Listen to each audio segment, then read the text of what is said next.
We gotta talk. Master your emotions or they will master you.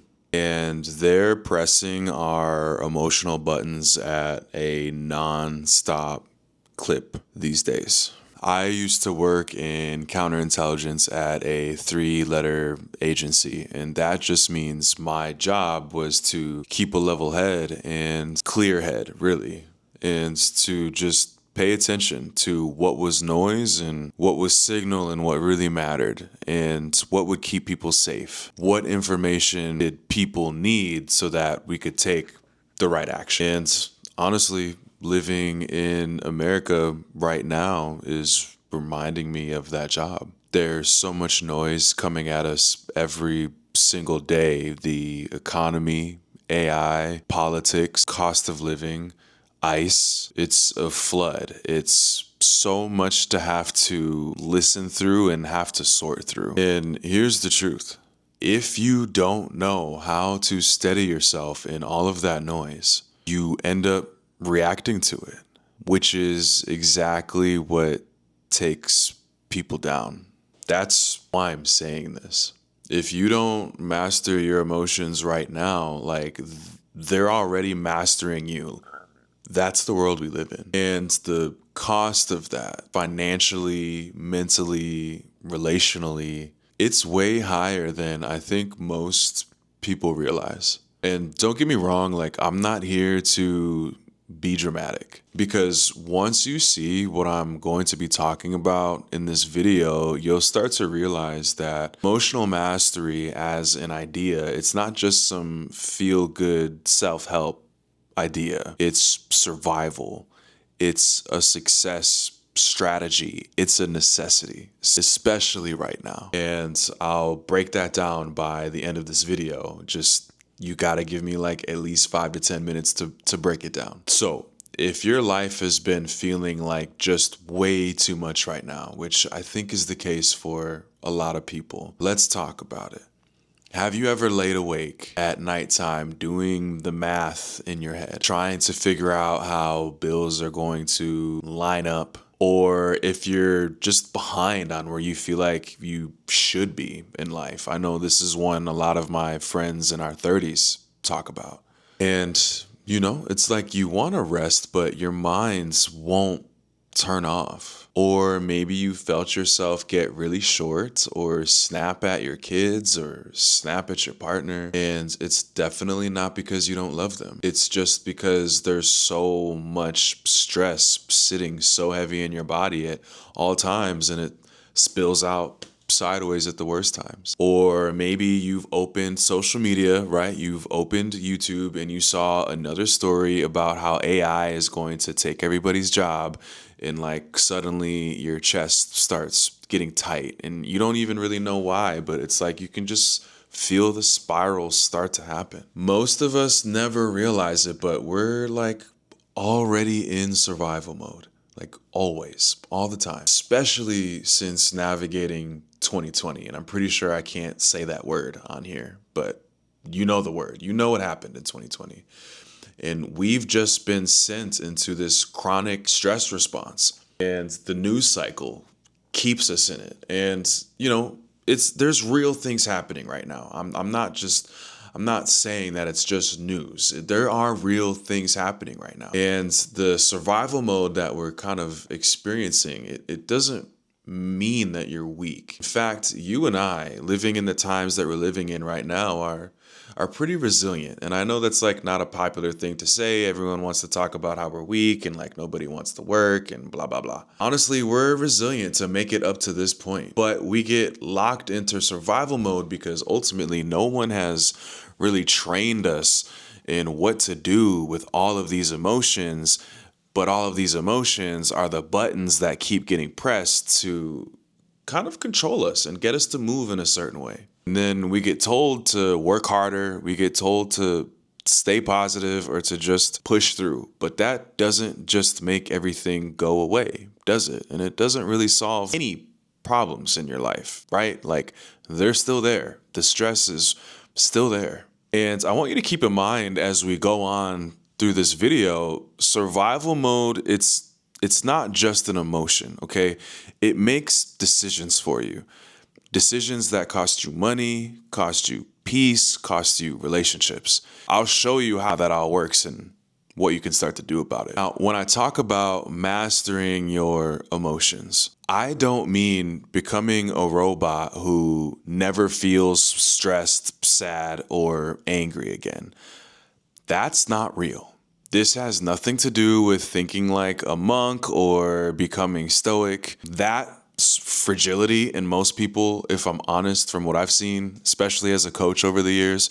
A lot of men who obsess over stoicism are usually emotionally underdeveloped and just looking for some sort of crutch, someone to guide them because they don't know how to manage their emotions.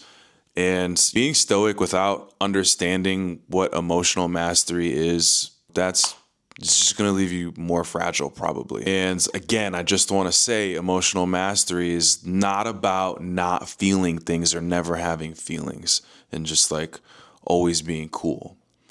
It's also not about like being attached to nothing, because again, that's just not real and it's not how we're wired. It's not how we're made. What I mean is learning how to notice what you're feeling before it hijacks you, before it takes over. Being able to pause, being able to reset your body and choose your next move from a place of clarity versus reacting and your body being in like this perpetual panic. Because here's what most people don't see. You can't stop inflation on your own. You can't rewrite politics as they're playing out. This thing is moving. This train wreck is happening. And you really can't slow down AI. But you can control how you respond to all of it. That control, that's security and stability moving forward. You have to take control of it yourself. Let me explain what happens when you don't have control over your emotions. Say you're stressed about money.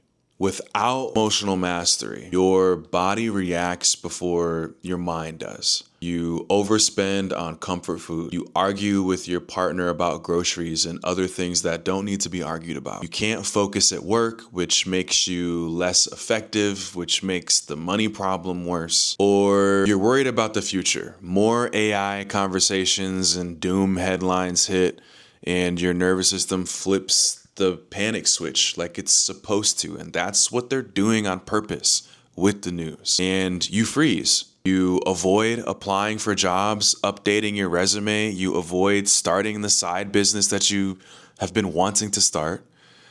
You avoid making the moves that could really secure your future because your body is stuck in fear. The emotions have taken over.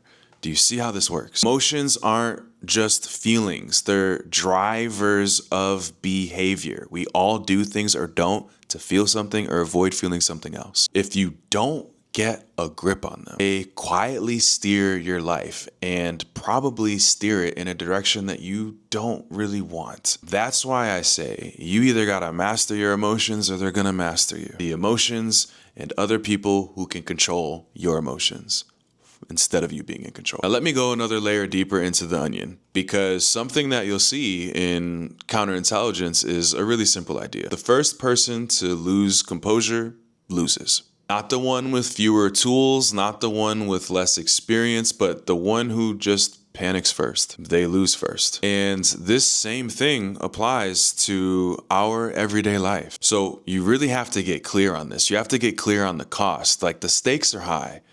Think about the last time that you reacted instead of respond. Maybe you yelled at your kids when it was really the bills that were stressing you out. Maybe you were mean or short to a friend because you were overwhelmed and then you feel guilty about it later. Or maybe you've been staying in a job that you hate because the idea of change triggered so much fear in you that it just honestly felt safer to stay miserable. That's what I mean by the cost. Like, these aren't small things. These things definitely add up over time. They add up to patterns that shape your entire life. Patterns that leave you broke, burnt out, bitter, alone. All because emotions were driving and not you. And not you learning to work with the emotions in a way that serves you. This is the thing. It's nobody's fault. It's not your fault. Your body is wired for survival. when it senses danger, even if the danger is a news headline, scary headline, it reacts the same way as if it were, facing a real threat to life. So the alarm just keeps going off day after day after day, and eventually you get fried unless you learn how to reset the alarm. That is emotional mastery. And the good news is it doesn't take years of therapy. You don't have to go to a monastery and become a monk. There's simple tools that you can start using today that start retraining your nervous system and help you be the one who's in control. So I'm going to name a few in the next video, but if you don't want to wait for that next video to come out in a couple days, I'm going to leave a link in the description. You can tap that and we can talk about it one-to-one. But ultimately, I just want to remind you that anytime that you're feeling anxious as we move forward, slow down your breathing, take a deep breath, place a hand over your heart, and just remember that you've got this and you can handle this. What matters right now and forever is clarity, and I don't want you to lose sight of the bigger picture. Don't react instead of strategizing. This is your life, and it's the sum of so many decisions and actions, and those all come from your emotions.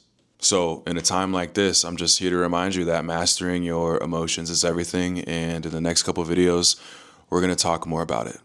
But that's all I got for right now. I'll see you in the next couple of videos this week.